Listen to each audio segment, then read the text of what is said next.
Iran ಮೇಲೆ Israel ಮತ್ತೆ ಭೀಕರ ದಾಳಿಯನ್ನ ನಡೆಸಿದೆ. ಇರಾನ್ ರಾಜಧಾನಿ ಟೆಹರಾನ್ನಲ್ಲಿ ಭಾರೀ ಸ್ಫೋಟ ಕಂಡು ಬಂದಿದೆ. ಮುಗಿಲೆತ್ತರಕ್ಕೆ ಸ್ಫೋಟದ ಹೊಗೆ ಮುಟ್ಟಿರ್ತಕ್ಕಂಥದ್ದು. ಇರಾನ್ ಮೇಲಿನ ಇಸ್ರೇಲ್ ದಾಳಿಯನ್ನ ಮತ್ತಷ್ಟು ತೀವ್ರಗೊಳಿಸಿದೆ. ಇರಾನ್ ರಾಜಧಾನಿ ಟೆಹರಾನ್ನಲ್ಲಿ ಭಾರೀ ಸ್ಫೋಟಗಳಾಗ್ತಾ ಇದ್ದಾವೆ. ಸಿಕ್ಕಾಪಟ್ಟೆ ಕ್ಷಿಪಣಿ ದಾಳಿ ಆಗ್ತಿದೆ.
ಇನ್ನು ಈ ಯುದ್ಧದ ವಿಚಾರಗಳ ಬಗ್ಗೆ ಮಾತನಾಡೋದಕ್ಕೆ ನಮ್ಮ ಜೊತೆ ನಿವೃತ್ತ ರಾ ಅಧಿಕಾರಿ ರವಿ ಜೋಶಿ ಅವರಿದ್ದಾರೆ. ನಮಸ್ಕಾರ ಸರ್.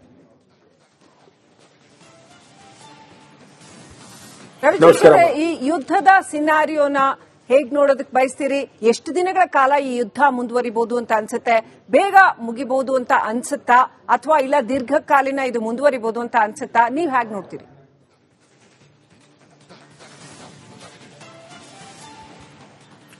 ಇದು ಬಹಳ ದೊಡ್ಡ ಪ್ರಶ್ನೆ. ಇದು ಆಕ್ಚುಲಿ ಈ ಯುದ್ಧ ಈಗ ನಿನ್ನೆ ಮಾತ್ರ ಶುರುವಾಯಿತು.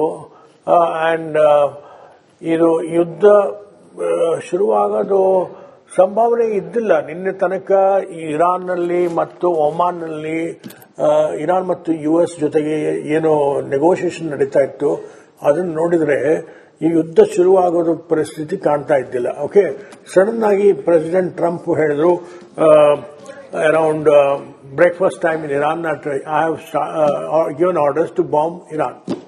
ನಾವು ಈ ಯುದ್ಧ ಶುರುವಾಗಿದ್ದು ನಾವು ಅರ್ಥ ಮಾಡ್ಕೋಬೇಕು, ಯಾರು ಶುರು ಮಾಡಿದ್ರು, ಅವರ ಮಿಷನ್ ಆಬ್ಜೆಕ್ಟಿವ್ಸ್ ಏನು ಅಂತ. ಈಗ ಯಾವುದೇ ಯುದ್ಧಕ್ಕೂ ಒಂದು ಮಿಷನ್ ಆಬ್ಜೆಕ್ಟಿವ್ಸ್ ಅಂತ ಇರುತ್ತೆ. ಪ್ರೆಸಿಡೆಂಟ್ ಟ್ರಂಪ್ ಏನು ಹೇಳಿದ್ರು, our mission objectives is to change the regime ಅಂತ. ಈಗ ರೆಜಿಮ್ ಚೇಂಜ್ ಮಾಡೋದು ಅವರು ನಾವು ವೆನೆಜುವೆಲಾದಲ್ಲಿ ನೋಡಿದ್ವಿ ಹೇಗೆ ಮಾಡಿದ್ರು ಅಂತ. ವೆನೆಜುವೆಲಾದಲ್ಲಿ ಅವರು ಒಂದು ಸಣ್ಣ ಬೆಟಾಲಿಯನ್ ಆರ್ಮಿ ಏರ್ಫೋರ್ಸ್ ಕಳಿಸಿದ್ರು. ಅವರು ಪ್ರೆಸಿಡೆಂಟ್ಸ್ ಪ್ಯಾಲೇಸ್ ಮೇಲೆ ದಾಳಿ ಮಾಡಿದ್ರು. ಪ್ರೆಸಿಡೆಂಟ್ ಅನ್ನ ಕಿಡ್ನಾಪ್ ಮಾಡಿಕೊಂಡು ಬಂದು ನ್ಯೂಯಾರ್ಕ್ ಜೈಲ್ನಲ್ಲಿ ಹಾಕಿಬಿಟ್ರು. ಅದು ಒಂಥರ ರೆಜಿಮ್ ಚೇಂಜ್. ಓಕೆ, ಅವಾಗ ಅಲ್ಲಿನ ವೈಸ್ ಪ್ರೆಸಿಡೆಂಟ್ ಸತ್ತವನ್ನು ಸಂಭಾಳಿಸಿದ್ರು. ಆಮೇಲೆ US ಏನು ಬೇಕು ಅದೇ ತರ ಅವರು ಆರ್ಡರ್ ಮಾಡಲಿಕ್ಕೆ ಶುರು ಮಾಡಿದ್ರು. ಬಟ್ ಇರಾನ್ನಲ್ಲಿ ಆ ತರ ಆಗಲಿಲ್ಲ. ಇರಾನ್ನಲ್ಲಿ ಇದು ಒಂದು ದೊಡ್ಡ ಯುದ್ಧವೇ ಶುರುವಾಯಿತು. ಅಂಡ್ ಈ ಯುದ್ಧದಲ್ಲಿ ಅವರು ಮುಖ್ಯವಾಗಿ ಟಾರ್ಗೆಟ್ ಈ ತನಕ ಟಾರ್ಗೆಟ್ ಮಾಡೋರು ಯಾರು? ಟಾರ್ಗೆಟ್ ಮಾಡಿದ್ದು ಅಧಿಕಾರದಲ್ಲಿರುವ ಒಂದು powerful Kotri of people, and the most important person in Iran is Ayatollah Khamenei. And Iran is a theocratic state, and it is ruled by dharmika rules ಗಿಂದ ಅದು ಆಡಳಿತ ನಡ್ಕೊಂಡು ಬರ್ತಾ ಇದೆ. ಬಟ್ ಅದರಲ್ಲಿ ಮುಖ್ಯವಾದ ಒಂದು ಆರ್ಗನೈಸೇಷನ್ ಯಾವುದು ಅಂದ್ರೆ Iranian revolutionary guards corps. That is directly loyal to the Ayatollah Khamenei, not to the president. There is a president called Masoud Pezeshkian. ಅವ್ರನ್ನ ಒಬೆ ಮಾಡಲ್ಲ. It obeys only the Ayatollah. Now, ಈ Islamic revolutionary guards core ಈಗ ಅನಾಥವಾಗಿದೆ sudden ಆಗಿ. ಅವರಿಗೆ ಯಾರು order ಕೊಡಬೇಕು? So ನಾವು it will go on A rampage. ಅವರು ಅವರು ಯಾರು ನಮಗೆ ಸಿಗ್ತಾರೋ ಅವ್ರ ಮೇಲೆ ನಾವು ಅಟ್ಯಾಕ್ ಮಾಡ್ತೀವಿ, ನಾವು ಯಾರು 10 ದೇಶಗಳಿದಾವೋ ಅವ್ರ ಮೇಲೆ ಅಟ್ಯಾಕ್ ಮಾಡ್ತೀವಿ. ಈಗ ಇರಾನ್ ಹತ್ರ ಮಿಸೈಲ್ಸ್ ಇದೆ, ಬಟ್ ಲಾಂಗ್ ರೇಂಜ್ ಮಿಸೈಲ್ಸ್ ಬೇಕು to attack Israel. But it has got short range missiles which it can attack American ships in the region. ಅದು ಅಮೆರಿಕನ್ ಶಿಪ್ಸ್ ಅಟ್ಯಾಕ್ ಮಾಡ್ತಾ ಇದೆ. ಆಮೇಲೆ ಅಮೆರಿಕಾಸ್ ಫ್ರೆಂಡ್ಸ್ ಯಾರ್ದಾರೋ ರೀಜನ್ ನಲ್ಲಿ, like Arab ಎಮಿರಾಟ್, ಆಮೇಲೆ Kuwait, Bahrain, Qatar, ಇಂಥ ದೇಶಗಳನ್ನ ಅದು attack ಮಾಡ್ತಾ ಇದೆ, ಯಾಕಂದ್ರೆ ಅವರು ಅಮೆರಿಕಾದ ಫ್ರೆಂಡ್ಸ್ ಅವರು. ಬಟ್ ಒಮಾನ್ ಅಟ್ಯಾಕ್ ಮಾಡಲ್ಲ. Oman is a friend of Iran. So ದೋ Oman is a Gulf monarchy, it has been spared. It is very friendly to Iran. Now ಈಗ ರೆಜಿಮ್ ಚೇಂಜ್ ಆಗಿದೆ, ಬಟ್ ಏನಂದ್ರೆ ಬರೀ ಒಬ್ಬ ಮನುಷ್ಯನ ಮಾತ್ರ ನೀವು ಕೊಂದಿದ್ದೀರಿ, ಒಂದು 20 ಜನ ಕೊಂದಿರಿ ನೀವು. ಅದರಿಂದ ಪೂರ್ತಿ ರೆಜಿಮ್ ಚೇಂಜ್ ಆಗಿಲ್ಲ. ಅದು ಥಿಯೋಕ್ರೆಟಿಕ್ ಸ್ಟೇಟ್ ಇನ್ನೂ ಇದೆ, ಅದು ಒಂದು ಮಿಲಿಟರಿ ಸ್ಟೇಟ್ ಆಗಿ ಇದೆ. ಅಲ್ಲಿ ಪೀಪಲ್ಸ್ ಮೂವ್ಮೆಂಟ್ ಫಾರ್ ಡೆಮೋಕ್ರಸಿ ಅಂತ ಏನೋ ಹುಟ್ಟುಕೊಂಡಿಲ್ಲ. ಅಲ್ಲಿ ಪೀಪಲ್ಸ್ ಪ್ರೊಟೆಸ್ಟ್ ಇತ್ತು.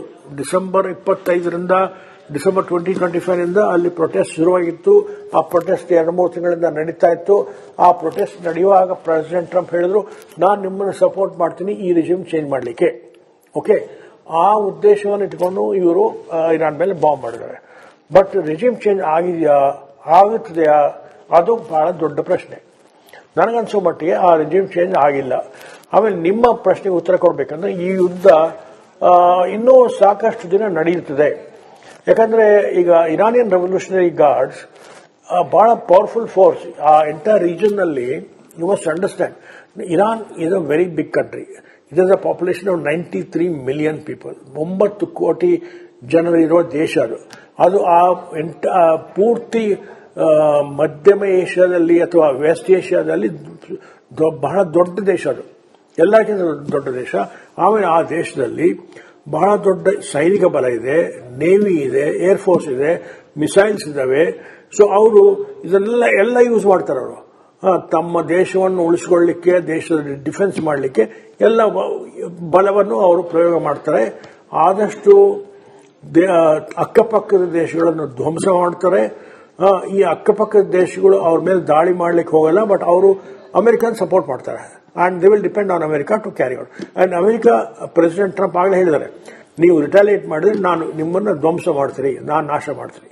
ಸೊ ಇದು ಎರಡೂ ಕಡೆ ಈ ಒಂದು ನಿರ್ಣಾಯಕ ಯುದ್ಧ ಆ ತರ ನಡೀತಿದೆ. ಇನ್ನು ನನಗನ್ಸೋ ಮಟ್ಟಿಗೆ ಕನಿಷ್ಠ 1 ವಾರ 10 ದಿನ ಇದು ನಡೀಲೇಬೇಕು. ಇದು ಅಷ್ಟು ಬೇಗ ಮುಗಿಯುವುದಿಲ್ಲ. So this is my initial assessment. Ravi Joshi ಅವರ, ಇನ್ನು ಖಮೇನಿ ಹತ್ಯೆಯಲ್ಲಿ ಮೊಸಾದ್ನ ಪಾತ್ರ ಅಂದ್ರೆ ಇಂಟೆಲಿಜೆನ್ಸ್ ಪಾತ್ರ ಬಹಳ ಮುಖ್ಯವಾಗಿತ್ತು ಅಂತ ಹೇಳಲಾಗತ್ತೆ. ಆ ಮೀಟಿಂಗ್ ಎಷ್ಟೊತ್ತಿಗೆ ನಡೆಯುತ್ತೆ, ಅಥವಾ ಖಮೇನಿ ಎಲ್ಲಿ ಇರ್ತಾನೆ, ಹೆಂಗೆ ಈ ಆಪರೇಷನ್ ಕಂಡಕ್ಟ್ ಮಾಡಬೇಕು, ಇದೆಲ್ಲವೂ ಕೂಡ ಮೊಸಾದ್ ಇನ್ಪುಟ್ಸ್ ಮೇಲೆ ಡಿಪೆಂಡ್ ಆಗಿತ್ತು ಅನ್ನುವಂಥ ಒಂದು ಮಾತಿದೆ. ಈ ಇಡೀ ಖಮೇನಿ ಹತ್ಯೆ ವಿಚಾರದಲ್ಲಿ ಅಂದ್ರೆ ಹೀಗೆ ಮಾಡೋದಾಗಿದ್ರೆ ಕೇವಲ ಖಮೇನಿಯನ್ನ ಯಾವ ಥರದಲ್ಲಿ ಬೇಕಾದ್ರೂ ಸಾಯಿಸ್ಬಿಡ್ಬೋದಾಗಿತ್ತು. ಈ ಹಿಂದೆ ಬೇಕಾದಷ್ಟು ಜನ ಆ ಥರ ಎಲ್ಲ ಮಾಡೋದು ನಾವು ನೋಡಿದೀವಿ. ಆದ್ರೆ ಈಗ ಒಂದು ಹತ್ಯೆ ಆಗುತ್ತೆ, ಆನಂತರ ಒಂದು ವಾರ್ ಬ್ರೇಕ್ಔಟ್ ಆಗುತ್ತೆ. ಈ ಕನ್ಸಿಡರಿಂಗ್ ದ ಕಾಂಟೆಕ್ಸ್ಟ್, ಈ ಮೊಸಾದ್ ಪಾತ್ರ ಏನು, ನೀವು ಹೇಗೆ ನೋಡಕ್ ಬಯಸ್ತೀರಿ? ಹೌದು, ಇದು ಒಳ್ಳೆ ಪ್ರಶ್ನೆ. ಇದು ಈಗ ನೋಡಿ, ಮೊಸಾದ್ ಬಹಳ ವರ್ಷಗಳಿಂದ ಇಸ್ರೇಲ್ ಒಳಗಡೆ ಬಹಳ ಅಸೆಟ್ಸ್ ಅನ್ನು ಡೆವಲಪ್ ಮಾಡಿದೆ, ಬಹಳ ಸೋರ್ಸಸ್ ಅನ್ನು ಡೆವಲಪ್ ಮಾಡಿಕೊಂಡಿದೆ. ಅವರು ಈಗ ನಾನು ವೃತ್ತಿಲಿದ್ದಾಗಲೇ ನಾನು ನೋಡಿದ್ದೀನಿ, ಎಷ್ಟೋ ನ್ಯೂಕ್ಲಿಯರ್ ಸೈಂಟಿಸ್ಟ್ ಅನ್ನ ಅವರು ಟಾರ್ಗೆಟ್ ಮಾಡಿ ಅಸಾಸಿನೇಟ್ ಮಾಡಿದ್ದಾರೆ. And that can be done only by Mossad. And Mossad has got plenty of assets in Iran, plenty of sources in Iran. And ಅವರು ಈಗ ಎಕ್ಸಾಕ್ಟ್ ಲೊಕೇಶನ್ ಖಮೇನಿ ಅವರು ಎಲ್ಲಿದ್ದಾರೆ ಅಂತ ಹೇಳುವುದಕ್ಕೆ ಮೊಸಾದ್ಗೆ ಸಾಧ್ಯ.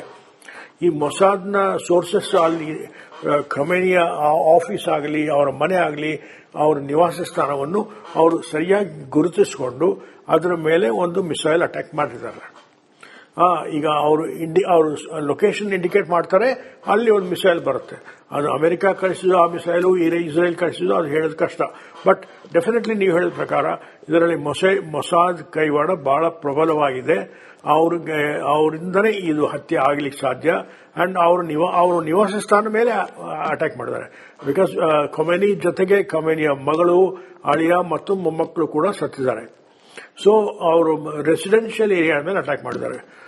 ಅಂಡ್ ಇನ್ನೊಂದು ವಿಷಯ ಏನಂದ್ರೆ, ಬಹಳಷ್ಟು ಸೀನಿಯರ್ ಲೀಡರ್ಸ್ ಇದಕ್ಕಿಂತ ಮೊದಲು ದೇಶ ಬಿಟ್ಟು ಪರಾರಿಯಾಗಿದ್ದಾರೆ ಅಂತ ಒಂದು ಸಮಾಚಾರ ಬಂದಿದೆ. ಕೆಲವರು ದುಬೈಗೆ ಹೋಗಿದ್ದಾರೆ, ಕೆಲವರು ಲಂಡನ್ಗೆ ಹೋಗಿದ್ದಾರೆ, ಬೇರೆ ಬೇರೆ ದೇಶಗಳಲ್ಲಿ ಪರಾರಿಯಾಗಿದ್ದಾರೆ ಅಂತ ಕೂಡ ಸಮಾಚಾರ ಬಂತು. ಬಟ್ ಖಮೇನಿ ಅವರು ದೇಶ ಬಿಟ್ಟು ಎಲ್ಲೂ ಹೋಗಲಿಲ್ಲ. ಸೊ ಅದಕ್ಕೆ ಅವ್ರನ್ನ ಈಸಿಯಾಗಿ ಟಾರ್ಗೆಟ್ ಮಾಡಿ ಅವ್ರನ್ನ ಹತ್ಯೆ ಮಾಡಿದ್ದಾರೆ.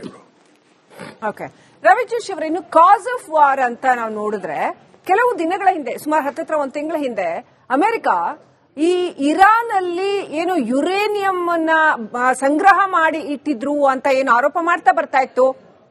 ಆ ಯುರೇನಿಯಂ ಸಂಗ್ರಹದಿಂದ ಇವರು ಅಣ್ವಸ್ತ್ರಗಳನ್ನ ತಯಾರು ಮಾಡ್ತಾರೆ, which is very dangerous to the whole world ಅಂತ ಏನು ಅಮೆರಿಕ ಕ್ಲೈಮ್ ಮಾಡ್ತಾ ಇತ್ತು. ಅದನ್ನ ನಾವು ನಾಶ ಮಾಡಿದೀವಿ ಅಂತ ಅಮೆರಿಕ ಹೇಳ್ತು ಒಂದ್ ತಿಂಗಳ ಹಿಂದೆ. ನಾವು ದಾಳಿ ಮಾಡಿ ಆ ಯುರೇನಿಯಂ ಸಂಗ್ರಹವನ್ನ ನಾಶ ಮಾಡಿದೀವಿ ಅಂತ ಒಂದ್ ಕಡೆ ಹೇಳುತ್ತೆ. ಮತ್ತೆ ಈಗ ಕಾಸ್ ಆಫ್ ವಾರ್ ನೋಡೋದಾದ್ರೆ ಮತ್ತೆ ಇಲ್ಲ, ಅವ್ರು ತುಂಬಾ ದೊಡ್ಡ ಪ್ರಮಾಣದಲ್ಲಿ ಯುರೇನಿಯಂ ಸಂಗ್ರಹ ಮಾಡಿಟ್ಟಿದ್ದಾರೆ, ಹಾಗಾಗಿ ಖೊಮೇನಿ ರೆಜಿಮ್ ಎಂಡ್ ಆಗಬೇಕು ಅಂತ ಅಮೆರಿಕ ಹೇಳ್ತಾ ಇದೆ. So cause of war, actual cause of war ಏನು ಅಂತ ಅನ್ಸುತ್ತೆ, ಕನ್ಸಿಡರಿಂಗ್ ದ ಜಿಯೋ ಪಾಲಿಟಿಕ್ಸ್? ಈಗ ನೋಡಿ, ಅದು ಯುರೇನಿಯಂ ಕಾನ್ಸಂಟ್ರೇಷನ್ ಇದೆ ಇರಾನ್ ನಲ್ಲಿ, ಅದು that is not a cause of war, that is not a serious cause of war. ಈಗ around June 2025, President Trump used a very, very heavy bomb on Fordo reactor. Fordo reactor was the main reactor which was enriching uranium beyond 60% or 66%, and that was the one place where it was possible to produce a weapons grade uranium. So ಅದನ್ನ ಇವರು target ಮಾಡಿ ಧ್ವಂಸ ಮಾಡಿ ನಾಶ ಮಾಡಿದ್ದಾರೆ. And ಅದಾದ್ಮೇಲೆ president Trump ಹೇಳಿದ್ರು, we have obliterated Iranian nuclear capability ಅಂತ. Okay, so and that is accepted by most people. ಆಮೇಲೆ ಇನ್ನೊಂದು ಪ್ರಶ್ನೆ ಬರುತ್ತೆ, ಇದಾದರೂ ಕೂಡ ಒಂದು ಎನ್ರಿಚ್ ಯುರೇನಿಯಂ ಇರಾನ್ ಹತ್ರ 440 kg ಇತ್ತು ಅಂತ. ಆ 440 kg ಅದರಿಂದ ಬಾಂಬ್ ಮಾಡ್ಲಿಕ್ಕೆ ಸಾಧ್ಯವಾ ಅಂತ, ಅದೊಂದು ದೊಡ್ಡ ಪ್ರಶ್ನೆ. ಬಟ್ ಅದನ್ನ ತೆಗೆದು ಬೇರೆ ದೇಶಕ್ಕೆ ಕಳಿಸಬೇಕು ಅಂತ ಒತ್ತಾಯ ಮಾಡ್ತಾ ಇದ್ರು ಅಮೆರಿಕ ಇರಾನ್ ಮೇಲೆ. ಅದನ್ನು ಕೂಡ ಒಪ್ಪಿಕೊಂಡು ಇರಾನ್ ಟರ್ಕಿ ಕಳಿಸ್ತೀವಿ ಅಂತ ಒಪ್ಕೊಂಡಿದ್ರು. ಇನ್ಫ್ಯಾಕ್ಟ್ ಮೊನ್ನೆ ತನಕ ಇರಾನ್ ಮತ್ತು ಯುಎಸ್ ಬಗ್ಗೆ, ಇರಾನ್ ಮತ್ತು ಯುಎಸ್ ಜೊತೆಗೆ ನೆಗೋಷಿಯೇಷನ್ ಆಗ್ತಾ ಇತ್ತು ಒಮಾನ್ ನಲ್ಲಿ, ಅದು ಬಹಳಷ್ಟು ಸಕ್ಸಸ್ಫುಲ್ ಆಗಿತ್ತು. In fact Oman foreign minister was very shocked that the war has started. He said the negotiations were going very smoothly. ಇದಾದ್ಮೇಲೆ ಜೆನಿವಾಡಲ್ಲಿ ಒಂದು ರೌಂಡ್ ಆಫ್ ನೆಗೋಷಿಯೇಷನ್ಸ್ ಇತ್ತು. ಅಲ್ಲಿ ಒಂದು IAEA ರೆಪ್ರೆಸೆಂಟೇಟಿವ್ಸ್ ಕೂಡ ಹೋಗ್ತಾ ಇದ್ರು. ಸೊ IAEA ರೆಪ್ರೆಸೆಂಟೇಟಿವ್ಸ್ ಅಲ್ಲಿ ಹೋಗ್ತಾರೆ ಅಂದ ಮೇಲೆ Iran was ready to accept more safeguards in the maintenance of its nuclear enriched arsenal. So Iran was agreeing to all the conditions. But one condition which Iran was not agreeing to was the missile program. And Trump was insisting that Iran must completely stop the missile program and destroy its missile program. That is the most important threat to Israel. So that is the demand of Israel which Trump was pursuing with Iran. So adu ಒಂದು cause of war ಅಂತ ಹೇಳ್ಬೋದು. But Trump declared cause of war ಇದೆಯಲ್ಲ, regime change. So let us go by what he has declared. Our regime change is the main objective of war. So ಅದನ್ನ ಮಾಡಲಿಕ್ಕೆ ಪ್ರಯತ್ನ ಮಾಡಿದ್ದಾರೆ. ಅದು ಆಗಿದೆಯೋ ಅದು ಆಗುತ್ತದೆಯೋ ಅಂತ ನೋಡಬೇಕು. ಇನ್ನು ಕೆಲವು ದಿವಸದಲ್ಲಿ ಕಾಣ ಬರುತ್ತೆ. ಓಕೆ, ರವಿ ಜೋಶಿ ಅವರೇ, ಇನ್ನು ಇದರ ಪರಿಣಾಮಗಳನ್ನ ನೋಡ್ತಾ ಹೋಗೋದಾದ್ರೆ, ಈ ಹೌತಿ, ಹಿಜ್ಬುಲ್ಲಾ, ಹಮಾಸ್ ಇವ್ರುಗಳಿಗೆಲ್ಲ ಏನು ಫಂಡಿಂಗ್ ಬರ್ತಾ ಇತ್ತು, ಈ ವಾರ್ ನಂತರ ಆ ಫಂಡಿಂಗ್ ಕಟ್ ಆಫ್ ಆಗುತ್ತಾ? ಸಾಧ್ಯನಾ ಅದು? ಮತ್ತೆ ಹಾಗೆ ಫಂಡಿಂಗ್ ಕಟ್ ಆಫ್ ಆದ್ರೆ ಭಾರತ